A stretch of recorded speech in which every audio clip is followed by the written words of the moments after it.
one of the things, like when Dewey was saying that when you have a melody and a harmony, and we're speaking of a harmonic concept, well, then you would have, that's why it's possible, like if Ornette writes a song, a melody, and I learn the melody on the trumpet, but then he would write a harmony part to the melody, and his harmony part would make my melody sound harmony, and his harmony become melody, which I think is very profound in Western music when it can happen.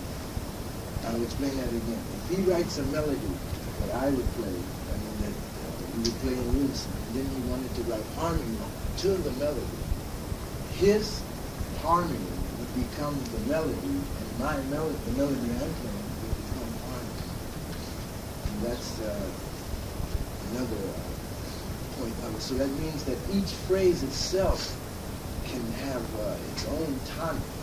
That's another, what's incredible is how the art of modulation can be done in a way where that you're not modulating, because each note is getting a certain tonic sound within itself.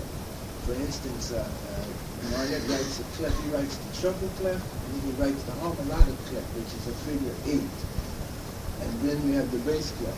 So that means that you could look at the lines, spaces of the music, and no matter what transposed instrument you play, you can play the melody, and it still would come out the melody, and it would be in harmony with what instrument you're transposing from. And I mean, that's important because you're playing an instrument that's like a B-flat instrument or E-flat instrument, to be able to get other clef sounds out of that instrument. I mean, for you to be able to play phrases that are giving like a soprano sound, treble, bass, coming from the pitch of those instruments, and the bass is giving that sound of the transposed instrument. Because transposing is a very important part in the harmonic system. Because through transposing, when you see a note, you see the note and hear the note as what it is, and the degree of the scale, I mean the key that you're playing in. I mean, because see, for instance, if you have a C, and we think of that C as a tonic, which is the 1, and we sing that C as a tonic, we'll sing it in a certain way.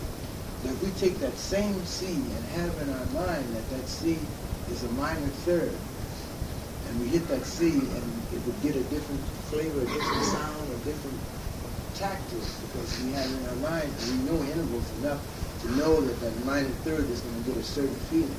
We take that same C and hit that C as a major 7. Major 7 is the one, that's the one that wants to resolve.